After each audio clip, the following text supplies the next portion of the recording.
I'm Jake. And Alex. And welcome to what might be the first reaction video of 2020. New decade is here. Thought we'd have flying cars by now, but we'll take what we can get. 5 years too late, and who knows? No sign of it coming, but I thought with the new Star Trek show, Star Trek Picard, coming out, we'd react to something Star Trek related. And today we've reacted to this guy before, but on his other show, Long Box of the Damned. This is Lewis Lovhaug, aka Linkara's pretty popular comic book review show, Atop the Fourth Wall. And today is his review of the comic book adaptation of Star Trek V, The Final Frontier. Ugh, which just produces a visceral response in me, but it is the old cast, which is still, I think, my favorite of the two. Yeah. He likes the original cast a lot, minus this film. I enjoy them. I'm more of a Next Generation fan, but this is Linkara, who's a huge Trekkie, reviewing this comic book adaptation, as he's done with the other movie adaptations, and without further delay, let's jump into it. Looking forward to it. Hello and welcome to Atop the Fourth Wall, where bad comics burn. Well, it's time once again to review a Star Trek movie comic, and this time it's a movie that's pretty universally reviled. Although, I've got to admit, this movie is a bit of a guilty pleasure for me. It's a train wreck to be sure, but Yes. one that I kind of enjoy in a bad movie kind of way. It aspires to greatness, but is full of plot holes, characterization issues, bad jokes, and weak villains. You know that Mystery Science Theater 3000 clip I'll play from the She Creature? Space is warped and time is bendable. Yeah, that's the one. Star Trek V is a movie so bad that Euclidean geometry collapses so that someone can not only go past the number of floors on the ship, but pass the same floor twice while going up. Star Trek the Motion Picture was really boring, but it's got its defenders as a slow, cerebral story. Star Trek V, though? The only cerebral thing you get out of this movie is the headache that results from some of the bad comedy and dollar store psychology. It is the movie that almost killed the Star Trek film franchise. Mind you, plenty of the problems with the film were a result of the production getting screwed over again and again by bad luck. But in the end, some people are capable of making a great film even with a bad production. William Shatner is not one of those men.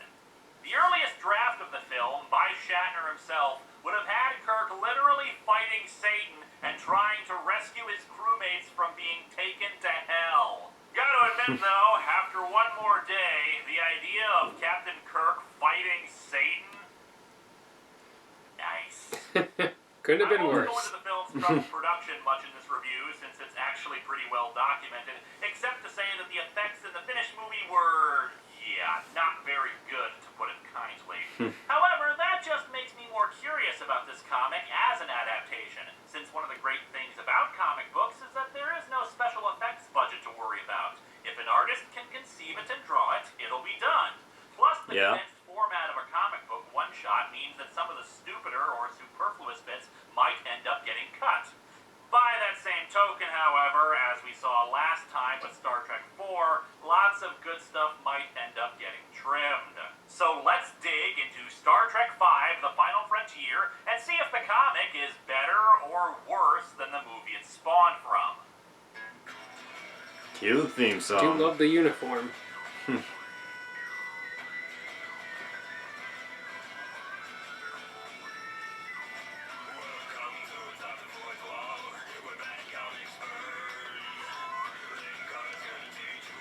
I think this is my first Atop the Fourth Wall. I might have shown you a clip in the past, but I don't think a full episode. Not a full episode, yeah. Vincent E.L. Talented guy.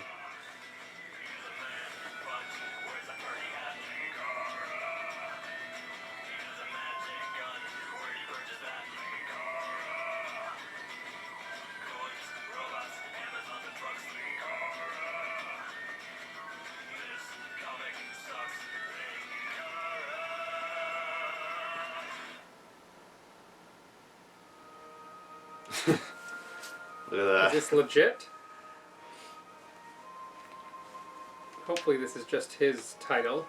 The cover is Just bleh. that. Okay, there it's we a go. nice rendition of the Enterprise. It's Kirk, Spock, and McCoy, but as a cover that's meant to evoke the epic nature of the story, or even as a movie poster or the like, it's just dull.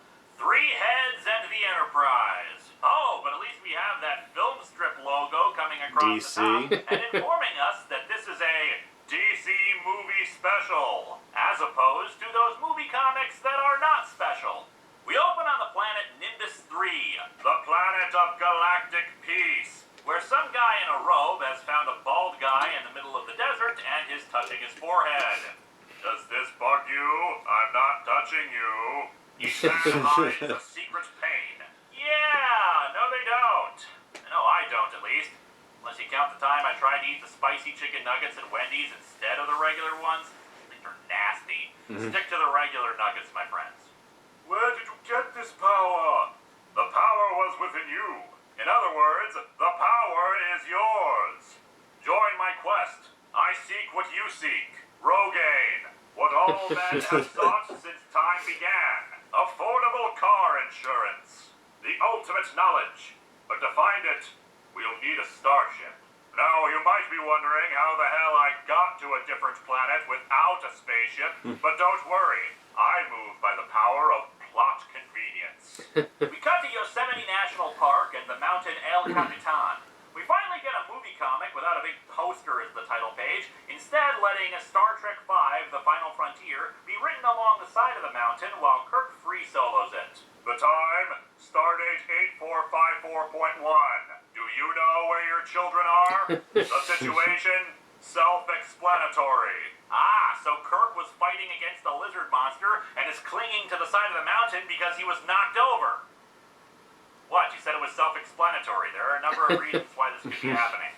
I regret to inform you, Captain, that the record for free climbing is in no danger of being broken. I'm doing this because I enjoy it, Spock, not for, records. You may be wondering why Kirk just grunted like that. Don't worry, William Shatner can explain that. He wants to envelop that mountain within his body. He wants to make love to deep. the mountain. Oh, yeah, and judging by the space he's making, I think Kirk is definitely doing his best to screw the mountain. Anyway, he loses his footing and starts falling, and strangely enough, we get a thought balloon that Kirk is thinking, Sam, probably in reference to his dead brother, the one who was killed by the plastic vomit creatures. Okay. Spock catches him by the leg, which should That's naturally completely snap random. his leg off, considering how fast he was falling. But as we see here with Spock at a horizontal angle, he's wearing magic boots. Perhaps because it is there is not a sufficient reason for wanting to climb a mountain. I'm hardly in a position to disagree. And again, the wisdom of Shatner shines through. But the mountain is climbed because I think the climber wants to hug the mountain. Back on Nimbus 3, some narration explains what the planet's deal is. Deep. 20 years earlier, the governments of the Romulans, Klingons, and Federation had agreed to develop the planet together, believing a See, new as I said age was before, that dawning. concept, The not a new bad age concept died to a work a quick movie death. around. The Just they great wasted it drought entirely. turned it to dust. Yeah. And instead of figuring out a different, better planet and settling there, the project was farmed out to a few private companies and, well, lowest bidder and all that. When weapons were forbidden, they fashioned their own. When entertainment was needed, they found that too. Cat girls, the universal form of entertainment. And of course, because this is a DC comic, I'd be remiss if I didn't point out a cameo here. The dude with the fishbowl on his head, that's actually Rick Starr, aka Space Ranger, a DC sci-fi hero from the 50s and 60s who has had occasional appearances since then in the DCU. And of course, the bar with the dancing cat girl is also apparently the ambassadorial suite, since in the back of the bar are the 3 respective ambassadors from the Federation, Klingon Empire, and the Romulan Empire, all bickering with one another. The Federation ambassador in the movie was played by David Warner, completely wasted in his role to the point where I wonder if The the boner ambassadors hairdo. were supposed to play a larger part in the story, but ended up getting cut.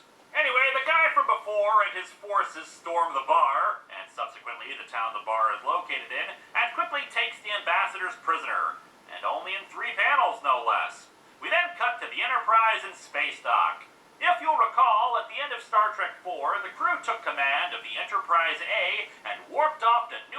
pictures and stuff, full of excitement and wonder. But I guess someone got drunk and spilled their beer on the controls, since now at the beginning of this one, the ship is in crappy shape. However, unlike the movie, the unnecessary and out-of-nowhere subplot of Scotty and Uhura developing a relationship has been completely Yeah, that was aside. weird. Starfleet orders the Enterprise to be the one to rescue the hostages. They're told to recall personnel on shore leave, and we even skip the useless and kind of dumb scene with Chekhov and Sulu lost in the forest. Speaking of skipped scenes, it's time for the campfire scene with Kirk, Spock, and McCoy, and in another wise cut, we no longer have the part of it with bourbon and beans, and instead just skip to the good part of it. McCoy says that Kirk needs to stop risking his life in pointlessly futile macho gestures like free soloing El Capitan. When you fell off that mountain, you should have been killed. It crossed my mind. But even as I fell, I knew I wouldn't die, because the two of you were with me. Well, Spock was with you. McCoy was watching with binoculars and laughing at the thought of you getting impaled on a tree. McCoy's kind of sadistic like that. I've always known. I'll die alone. I had a premonition of my own death. This film is actually a sequel to Final Destination and not Star Trek. All that time in space, getting on each other's nerves.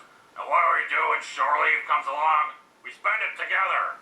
Other people have families. Other people bones, not us. Actually, both my father and my mother are still alive. Ah, shut up, Spock! So you still owe me $10. Spock, having studied up on camping, has prepared some camping food. I am preparing to toast a marshmallow. Ah, marshmallows. Those will go great inside that other traditional camping food. S'morelins. They try to have a sing-along of Row, Row, Row Your Boat, which is thankfully only one panel in this version. Uhura suddenly shows up to inform them of the orders from Starfleet, since the captain left his communicator back on the ship and the transporters aren't working. They take the shuttle back up to the Enterprise, and we cut to a Klingon bird of prey, where Captain Kla is attacking some random satellite. In the movie, it was the real-life Pioneer 10, which is incredibly laughable, since that would mean that Kla was attacking something right on our doorstep. Kla is pissed off about shooting space garbage when his fellow officer, Yowza! That uniform's a bit leggy for a Klingon, isn't it? Anyway, they're informed of the hostage situation, and he figures the Federation will be sending their own rescue ship, which means he can shoot at a moving target. Ah, the warrior spirit, provoking interplanetary incidents because you're bored. Anyway, Kirk and company arrive on the Enterprise, climb a rock. The doors are barely working. They're given a full briefing about the situation, and Kirk suggests that other ships might be better to use for this than the Enterprise. Other ships, no experienced commander. Captain, I need Jim Kirk. And this is one of the really huge plot holes of the movie, even worse than the cliche of, they're the only ship in the area. Have them pick him up and be a commander on one of those ships. Yeah. Or hell, the Enterprise is at least space-worthy. Have the two ships rendezvous and drop off Kirk. This is not difficult. McCoy further points out how stupid this is, since the Klingons are bound to send someone too, and they're still pissed off about Genesis, Kruge, and the stolen Klingon vessel that Kirk crashed into San Francisco Bay. Damn, I miss my old chair. Rescue missions are boring. Oh, what a lazy boy. They watch the hostage tape and recognize the Klingon ambassador, General Cord, a military genius who has fallen out of favor with the Klingon High Command. However, Spock recognizes the hostage taker himself. They quickly arrive at Nimbus 3, skipping actually a decent scene in the movie where Spock explains about the hostage taker, that he's a Vulcan named Sybok. Sybok had thought that emotion, not logic, was the way to wisdom, and naturally was exiled from Vulcan for his beliefs and teachings. Gotta love the highly logical and tolerant of different ideas Vulcans. Anyway, the transporters are still down, and the Klingons will be there in just under 2 hours, so they need to take a shuttle just outside of their sensor range. Chekhov keeps Sybok distracted over the communications channel while Kirk, Spock, and a bunch of security officers plan their move. It'd take too long to reach the city by foot, but fortunately, they spot a group of Sybok's followers you know what's coming. outside the place for absolutely no reason. And thus we get to one of the most infamous scenes of the movie, the fan dance. A naked Uhura with a pair of palm fronds dancing under the glare of 2 moons to distract the men so Kirk and company can steal their horses. I am going to go opinion of those who find the scene disgusting because it features a 57-year-old woman trying to be seductive and alluring. That is ageist and distracts from the real problem of this scene. No, my objection to the fan dance is that Plan A was for them to go, okay, dedicated female communications officer of the Federation, I want you to strip naked, sing, and dance around with some palm fronds to distract a group of horny guys who have been living in the desert for years without any female companionship. I mean, what the hell would the plan have been if it turned out Cybok's cult was made up of gay guys or their species was all male or something? Would Kirk have insisted that Spock strip down and sing the ballad of Bilbo Baggins? So anyway, they steal the horses and some shrouds to hide their appearances and get inside the city. Uhura flies the shuttle to strafe them, with her clothes back on, while the Enterprise officers attack, Kirk and Spock even managing to get to the hostages, who then pull guns on them. Somehow, Sybok has also forced the shuttle to land, and he recognizes Spock, saying that he now has a second chance to join him. Spock refuses, of course, and Sybok says they'll be taking the ship. You staged this to get your hands on my ship? Well, not your ship specifically. I mean, my God, you will never get your hands on my ship, whom I love like a woman. What the hell is he doing? My love for the Enterprise is like no other. You will never take it from me. Look, normally I would offer to free you from your pain, but right now I really don't want to see what's going on inside your head. Hello, my friends. We'll be right back after these commercials with a commercial. Back in the old days, on Blip. If you donate to the Youngbloods Disease Foundation, you can receive this nifty t-shirt. But if this style is not to your liking, there are a number of other styles available, including Poyo Lives. For this and many other plug his options, merchandise. please visit this link below. And now, back to our show. The Klingons have arrived and they cloak. Chekhov raises the shields and warns the shuttle to find cover, but Sybok refuses to turn back. Kirk hails the ship and tells them to get ready to let them pilot the shuttle in manually, since it's their only chance of getting onto the ship without the Klingons attacking. They get on board, with the shuttle crashing and burning hard in the shuttle bay, the Enterprise warping away before the Klingons can hit them.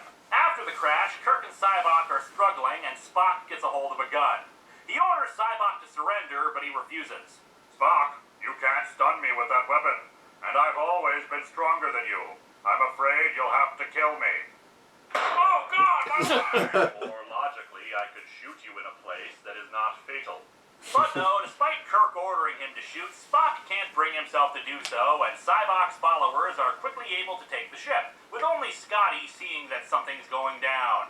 In the brig, Kirk is naturally pissed off about not killing Sybok, and Spock explains that Sybok is, in fact, his half-brother!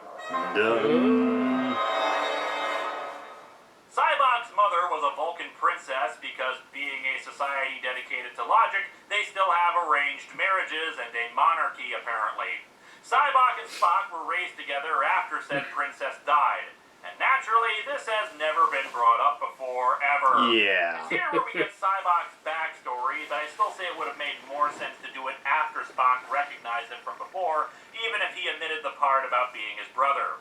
Up on the bridge, Sulu and Uhura have gotten the whole psycho pain removal thing from Sybok and are now his willing servants. I guess Chekhov never bothered to send any security personnel down to check up on things. Sybok makes a ship-wide announcement. Consider the questions of existence. Who am I? Why am I here? Does God exist? Why do they spend so much of the intervening time wearing digital watches? He explains that he intends to take the ship to the center of the galaxy, where a planet called Shakari is located, supposedly Sounds the like a source of plan. God and heaven and crap. We'll ignore all the religions that pretty clearly define those things, or lack a God or a heaven state, because shut up, this is deep and stuff. Shakari, by the way, was named so as a joke because of the original guy they wanted to play Sybok in the movie, Sean Connery. It's not surprising Really? they turned it down, though. Yeah. He had something else more important going on. I turned down Harry friggin' Potter for this. Scotty breaks Last out our Crusade heroes from wins the over brig and Star points Trek. them in the direction of an emergency Another communications godly themed device movie. they can use to call Starfleet. Although I'm not exactly exactly sure what they hope to accomplish. As we've seen, Starfleet only has 2 starships in operation at any given time. They need to take a disused turbolift shaft to reach it, and we have that embarrassing moment where Scotty accidentally conks himself on the noggin thanks to a Yeah, that bulkhead. was the They worst climb scene up the for me. shaft, although Spock has apparently gotten ahead of them and got his magic boots to lift them up faster. And thus we cut out that terrible bit of editing that implied the ship was ungodly huge and had decks that repeated themselves. Amazing what happens when an editor is actually doing their job. The 3 reach the communications unit and call for help, but the Klingons intercept the transmission and now know where they're headed. Anyway, Sybok arrives and tells his forces to wait outside while he talks to the 3. Kirk doesn't want them flying to the center of the galaxy, and we'll ignore the problems there from a physics perspective, because apparently no ship has ever been able to get beyond the Great Barrier that lies within it. Though the dialogue implies no ship has ever tried, even though they fly into it later on without any problem. And before you bring up the creature they do find there, if he had no problem doing this now, why the hell was there ever an issue before, and why did it seem surprised that they had reached it? I guess this is probably supposed to be a message of don't let superstition stand in the way of exploration, but since they're not clear about it, we're not sure what the deal is with this barrier. Sybok does his get over your pain trick on McCoy and Spock to get them to join his side. Spock explains in the comic version that this is actually an ancient Vulcan ritual that's forbidden in modern times. I'll spare you the details except for one bit. Spock's was supposed to be just his dual nature of being half human and half Vulcan, and the disappointment from his father that arose from that. But here Spock says he got over that a long time ago, and an added pain is that he wanted to go with Sybok when he was exiled. Because, well, it's a DC comic, and we couldn't have a DC comic without a retcon, can we? And if you're upset about me once again making fun of the DC reboot and retcons and all that, then don't worry. I'll use my psychic powers to help you find this pain and release it! Only gotten worse, the retcons. What's that? Pains are not just easily gotten over like that, and this is a load of crap and it's not working? Imagine that. He tries it on Kirk, but of course the story was written partially by Shatner, so that his character is always right, always heroic, and of course is the one to point out that this whole thing is nonsense. You can't just take your pain away with the wave of a magic wand, and it's a part of who you are. However, the story was supposed to be about Kirk standing alone, betrayed by everyone, even his closest friends. DeForest Kelley and Leonard Nimoy flat out refused to do that, since it's so completely against their characters. Spock in particular after, Star Trek 2 and 3. What, don't you remember this? I have been, and always shall be, your friend. But that wasn't in Shatner's mind when he wrote this. No. Spock is only loyal to his brother. Bros before CO. But yeah, Spock and McCoy refuse to join up and are just left in the room before the ship travels through the Great Barrier. Because I guess trying to escape and regain the ship from engineering or auxiliary control would have been just friggin' impossible. And thus they arrive at Shakari without any problems, and Sybok relinquishes the ship back to Kirk. However, since they are explorers and all, and legend says this is heaven, well, might as well take a peek. And of course, Why not? Sybok comes along. They take a shuttle down, and in another change from the movie, heaven looks a hell of a lot better in the comic than it did there. In the movie, if you waited long enough, you'd probably see Jerry being filmed just over the ridge, whereas in the comic, it actually looks like a lush alien paradise. Giant rocks spring up around the four, and a column of light appears, displaying many faces before settling on Saruman here. The great wizard Shazam asks how they breached the barrier. With a starship. The Star Wars Holiday Special. This starship. Could it carry my wisdom beyond the barrier? But haven't you been doing that since creation began? Yeah, but the signal reception sucks and the post office is worse than the Royal Mail. Go figure. And of course, we come to what is the best line in the movie. What does God need with a starship? Don't you remember Marvel number 4? He needs it to blast asteroids before they hit a planet with creatures that will die off because of what kind of spines they have. Naturally, Gandalf here never thought about what would happen if someone asked that, so he goes Old Testament on Kirk, blasting him away. Although with the way this is drawn, it looks like it just makes him flip, while the next panel sees a nice big smoking hit in his uniform. Spock gets blasted for asking the same thing, and unfortunately, like the movie, we fail to get a proper explanation for just what the hell this thing is. Instead, just having it turn into the image of Sybok as if that's supposed to make sense. Since the movie doesn't explain this guy, I will, in a little bit. So Sybok leaps in to fight with the godlike being, while Kirk orders a photon torpedo down to blow the crap out of the area. Which should kill them too, considering what a photon torpedo is, but whatever. The comic also includes another thing that was cut from the movie, the Rock Monster. It looks damn impressive, actually. Yeah. The Rock Monster was cut out of the actual movie for looking too goofy, but I don't know, I don't think it looks too bad. Hell, Trek has done a lot worse when it comes to special effects monsters, if you don't remember. Yeah, the original Scotty series, has the transporter partially The repaired, Gorn. and Kirk orders the two others beamed up. However, the Klingons attack before Kirk can get beamed up, because everyone on the bridge was too busy watching Kirk get zapped, and instead of a half-finished effect chasing Kirk on Shakari, it's the rock monster that spits lava. The Klingon ambassador, still on the ship, is instructed by Spock to order the Klingons to stand down. As such, the bird of prey flies down and blows the hell out of the rock monster. Ah, great. Now a giant ho-ho is going to be pissed off at us for making the rock monster species extinct, and we're going to need to take that bird of prey back in time to get 2 more. Kirk is beamed up and hugs Spock, who's on it for some reason, though we do get another bit of good writing. Spock, I thought I was going to die. Not possible. You were never alone. I placed a device on you that monitors your thoughts, Jim. I can't wait for our next chess match. Sometime later, in another added scene, Spock and McCoy are discussing things. Try this on for size. Has it occurred to you that the Great Barrier wasn't placed there to keep us out, but to keep that thing in? Yes, Doctor, it has occurred to me. And here's where I chime in with the explanation about the Saint Nick of Shakari. Admittedly, the explanation is with non-canon material, but hey, it's what I've got. There's a mini-series of novels called the Q Continuum books, which details a younger version of John Delancey's character Q and his encounter with a group of very powerful and malevolent beings, one of which includes this guy. This being is never really given a name and simply called The One. A battle with the Q Continuum reduced him only to a head, and the Q imprisoned him in the galactic core. It's been years since I read the book, but I recall that he basically had the same shtick here, believing himself to be rather holy and godlike, and speaking with thous and thuses and so forth. Still don't really know why he changes into Sybok, though the artwork does have this cool part where he has like a half a skull for a second. Awesome. Cosmic thoughts, gentlemen? We were speculating.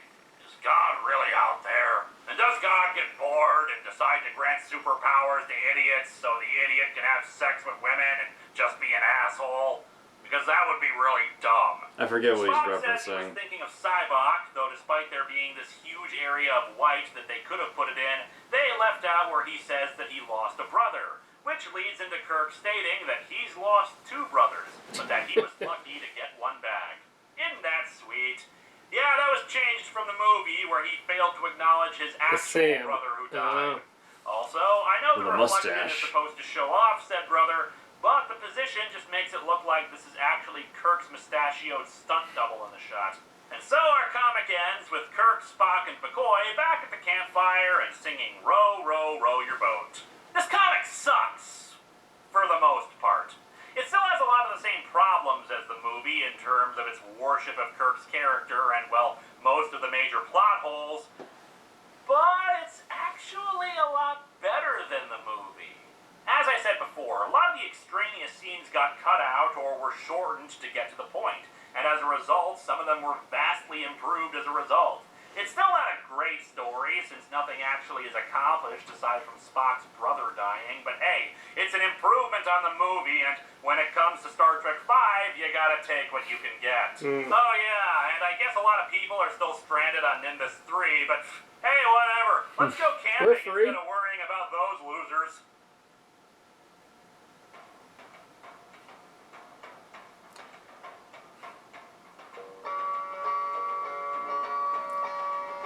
This is his ending theme song, and like Erod does occasionally, there's like an extra message at the end of the credits. But before we get there, did you enjoy the review? I did, and I have to agree with him, and I was thinking about this throughout the entire review here. I think that the comic is better than the movie.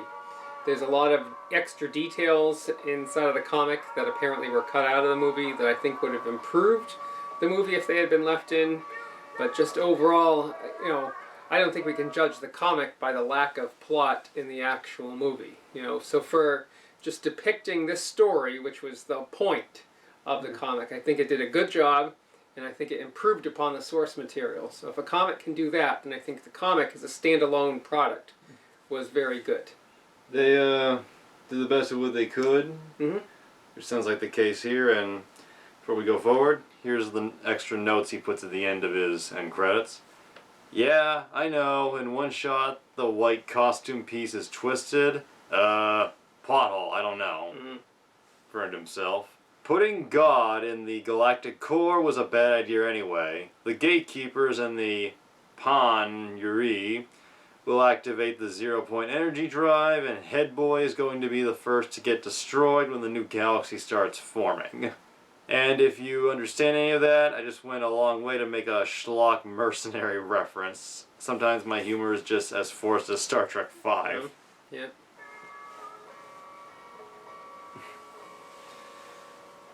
What'd you think of the opening, closing theme music?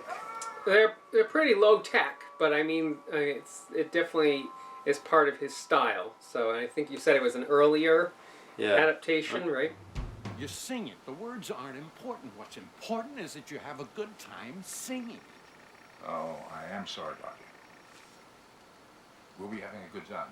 God, I liked him better before he died. All right. That's another thing he as he showed, he loves Mystery Science Theater. That's another thing he copies from MST3K, playing a real silly clip from the film at the very end. Yeah. So I think the review itself was as much a review about the movie again as it was about the comic book itself. So I agree. I mean, it's hard not to bring up the movie. Right.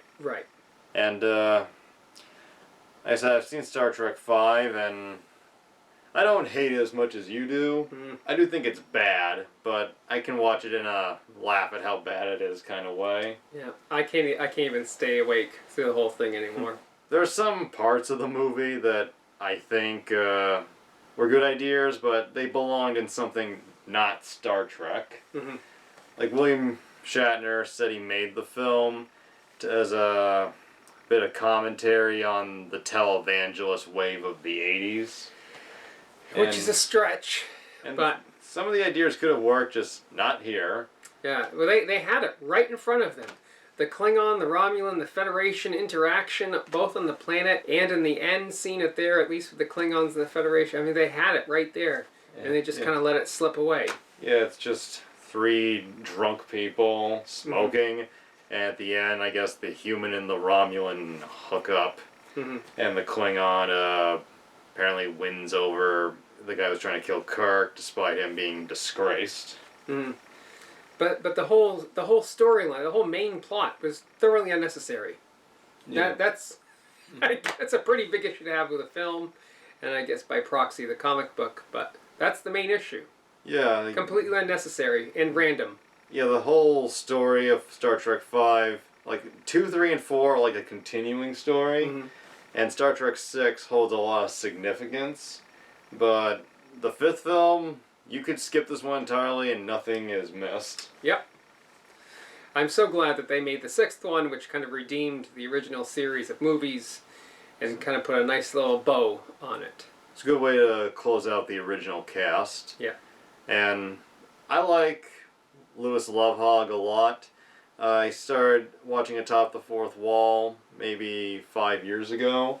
Around the same time I discovered the Nostalgia Critic, because Lewis was on Channel Awesome at the time. No longer is, and probably won't ever be again. But Atop the Fourth Wall, I like this show for many reasons.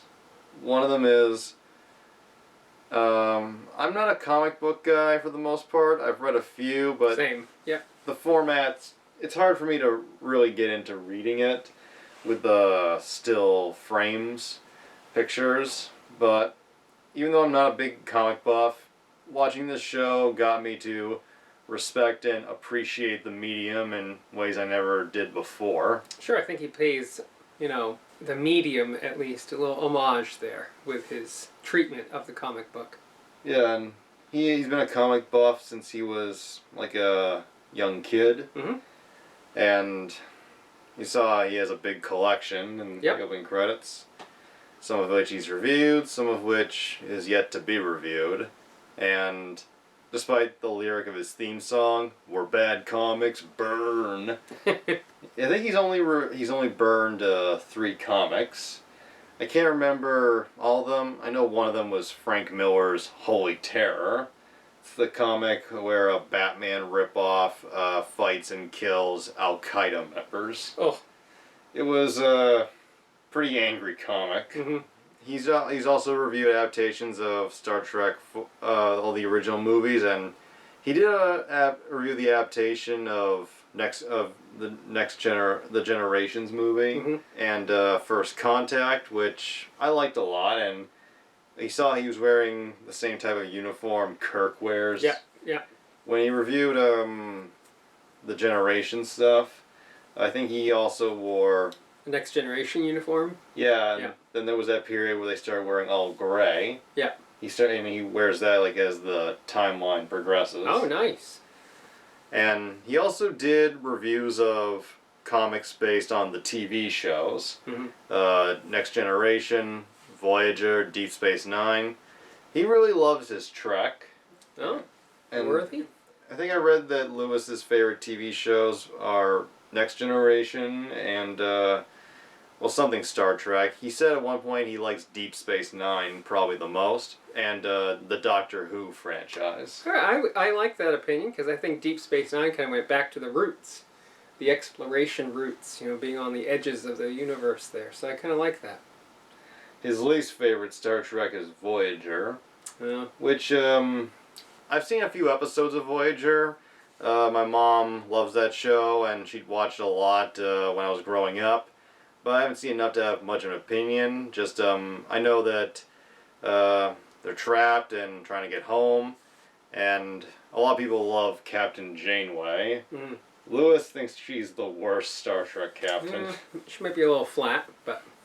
He reviewed a Star Trek Doctor Who crossover comic at one point. Oh, wow. Where Doctor Who winds up on the Enterprise. I don't see how the two work together, but... And there's like a robot army, forget the name, what they're called, from Doctor Who, who's about to take over the universe. And Picard, after being shown what the future will be like, is forced to team up with the Borg. Seems like a little bit of a stretch, but... You never know. Like Batman fighting Al-Qaeda. It wasn't Batman, just... it was going to be, but Frank Miller was told that's stupid. Yeah. And Lewis also was the first reviewer I watched that incorporated storylines into his show. He doesn't do it for every episode, but every so often, and sometimes many episodes in a row, before taking a break, he will include storyline bits either before or after the episode. He will, usually it's just him because for many years I think he lived alone. And he occasionally uses his wife, who he's been with for a few years now. He'll do storylines, usually mostly him playing multiple characters, interacting. And they've had a lot of interesting stuff. It's not the same story done different times, but he's done stuff involving Linkara questioning if he wants to continue reviewing comics. Mm-hmm.